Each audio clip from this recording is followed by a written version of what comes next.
Hi everybody, this is Lara from pureelliotwave.com. I'm going to analyse Binance today by popular request from a member, and I'm also going to show, because a member asked me to show you, how I import data into MotiveWave from Yahoo Finance. This is where I'm getting a lot of my data from because it gives it to me in CSV format.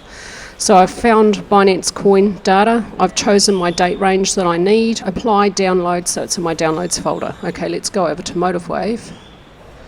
File, chart, import data, add, choose CSV, it'll find it in the download folder, there it is. I'm unchecking these boxes, import, and there we go. If it's a new item or a new market that you haven't got in MotiveWave, then you'll have to go through a little process of setting up the ticker symbol. Okay, that's really, really easy. It's super fast, super easy. That's why if people are asking me to analyse cryptocurrencies, I have to be able to get the data from Yahoo Finance because the format is, I don't need to make any changes to the file. I can just, with a few clicks, import it, and I'm just not about making extra annoying steps like having to go and adjust the file like I have to do with investing.com. That's such a pain. Okay, into the analysis. So it's doing pretty much what we expect. I'm not looking to buy any more of this for myself at the moment because it's well above its wave 1 price territory. I would only want to buy if it's below, what's this high? 24.912. It's well above that. So we're looking at the end of a third, fourth and fifth wave.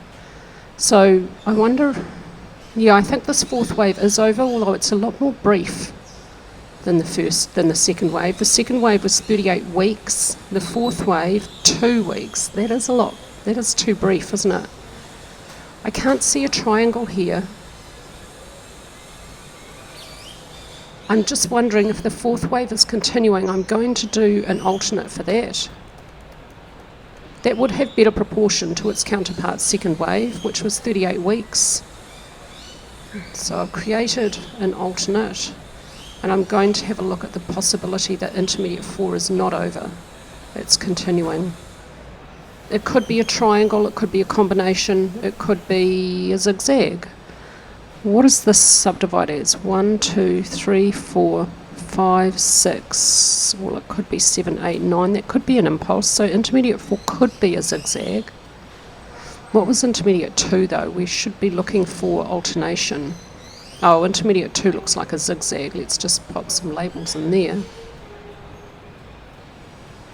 No, I'd put A there, and I'd see B looks like an expanded flat. I'd have to go and check the subdivisions at lower time frames, but that looks right. And A and C are really close to equality. A 22.93, C 20.15. Yep, that looks good. So 2 is a zigzag. Okay, 4 could be a zigzag. Could be a combination, but I think that minor A here is probably going to subdivide best as a zigzag. So, sorry, an impulse. This is what I'm seeing. Nope, this has got to go up here. I think this has to go down here like that. We've got little fourth waves in there. Yeah, that's what I'm seeing. Yeah, that looks really good. Let's just expand this out so you can see this better. That looks really good. It could be a zigzag. I think it fits best as an impulse. So actually this may be my main wave count. The invalidation point's going to be really close by, so we're going to know what's happening here quite quickly. Because if A subdivides as a 5-wave impulse, that means B can't move beyond its start. So here's the invalidation point, which isn't too far away now. If Binance makes a new high above, what is this?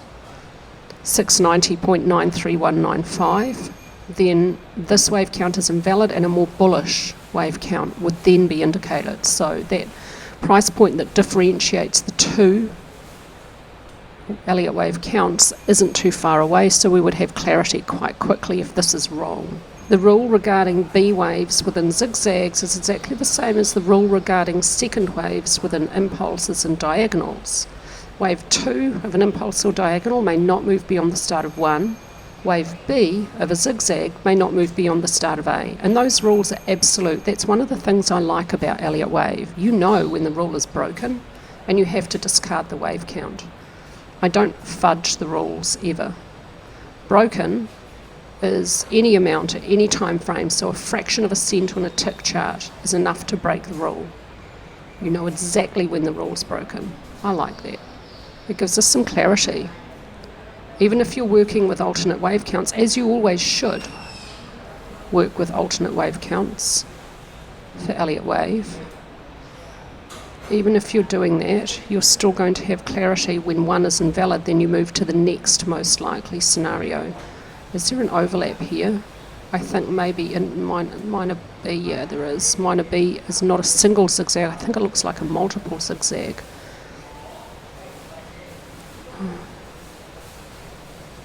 Doesn't fit well as a single. Multiple zigzags are pretty common structures. No, I want to put W here. Is Y going to subdivide nicely as a zigzag? And W and Y don't have to be equal in length. One can be extended. That's okay. That concept of extensions can apply to A and C waves, to waves 1, 3 and 5. It can also apply to W, Y and Z waves. I'm just looking at 1. What is 1?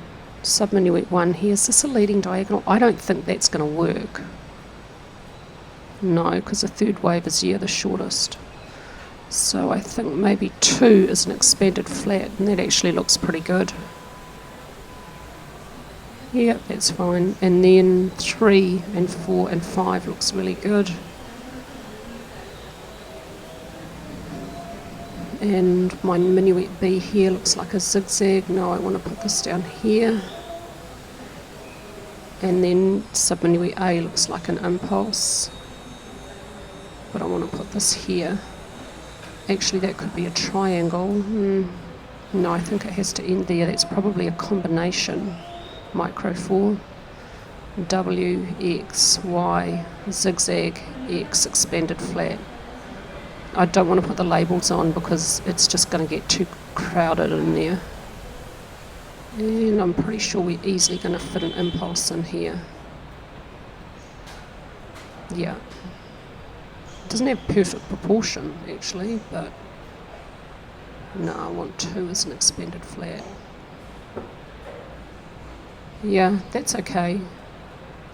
The fourth waves are more quick and shallow than the counterpart second waves, and that's okay. That's actually a tendency very common to both cryptocurrencies and commodities. I'm used to that with gold after analysing that market for many years. Sadly, the last few years it's been essentially sideways with a slightly lower bias and has been the most difficult market I analyse on a regular basis. I actually dislike it. I wish it would break out of its consolidation and give us some clarity.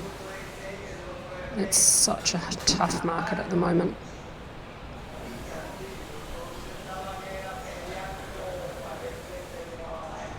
Oh, I don't like that. No, let's put that here.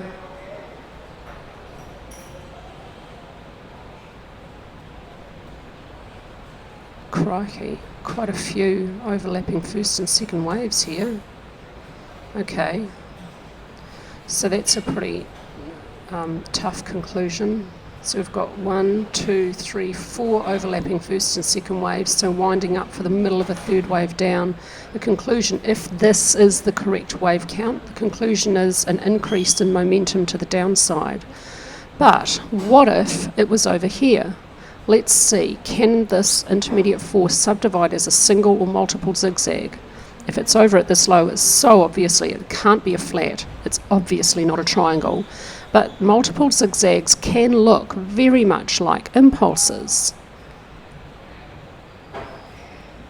And I don't want to put that there because then A is a 3-wave structure. Would I want to put it? What if I put it down here? No, what if okay, well, this could be an extended A and a relatively short C. Let's have a look and see if A will fit nicely as an impulse. No, the third wave isn't going to work, is it? No, you've got an overlap here. Okay, so it's not a single zigzag. I don't think so, but I just wanted to check that first because it's the most common in the zigzag family. What about a double zigzag?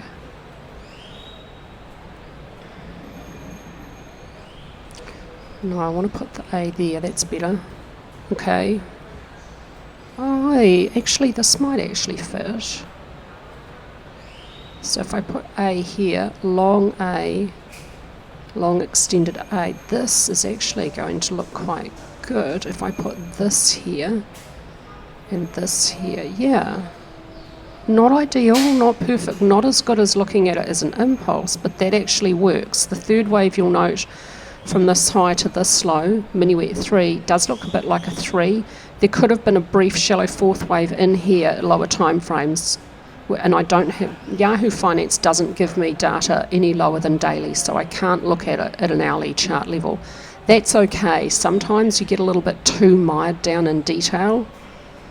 Even if I could, I bet you could find a little shallow fourth wave in here, and then you'd have to consider both wave counts, and that's okay. We're dealing with a balance of probabilities here, not certainties. I think this is actually less likely. But let's take a look at classic technical analysis and see what that tells us. Okay, let's look at the weekly chart first, start at a higher time frame. It still remains below resistance, about 687 to about 700. I'd expect the round number pivot of 700 to provide resistance as well. It's still below that resistance, still above really strong support, about 225.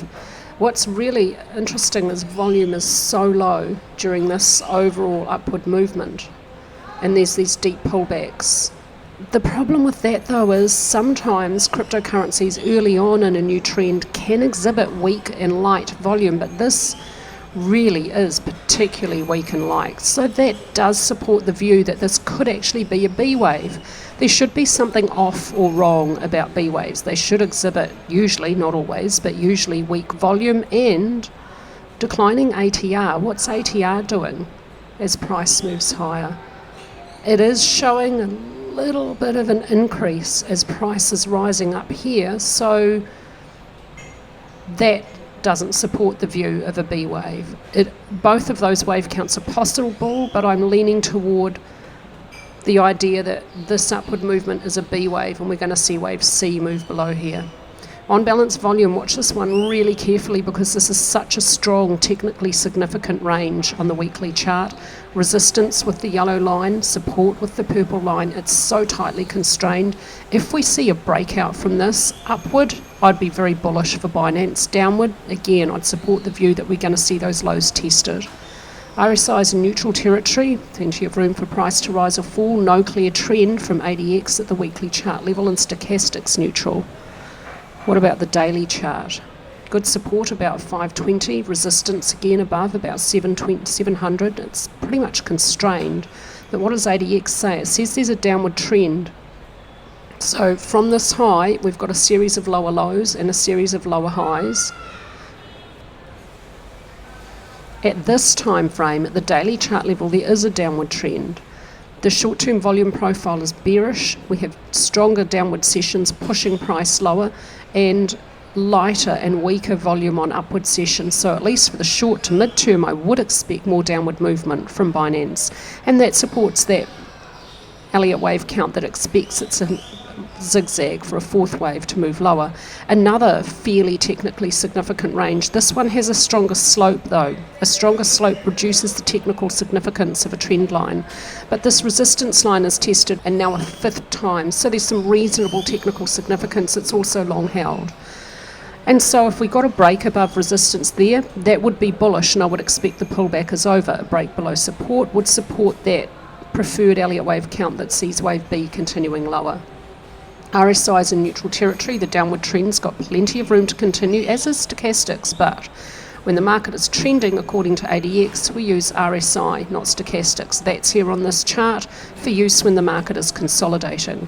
And ATR overall flat as price turns from up to down. It's essentially moving with the price. Here was the high back here, a little bit of an increase, and now a slight decline in range. The moving average situation is overall bullish, so it's not very clear, but I'm going to lean bearish for the short to mid-term for Binance. Let's go back to the Elliott wave chart and see if we can get a target on that. Okay, this is my conclusion. This looks like the most likely Elliott wave count at this stage. An increase in downward momentum. I've calculated a target here for minor wave C beginning here to reach equality in length with minor wave A at 191.9309. So the invalidation point is back here at the high of minor 1. The invalidation point 37.799755. I know it's a long way away, that's annoying, but I expect for now Binance is going to test these lows, and I expect, let's go back to the technical analysis, strong support about 520, below that 390, 320.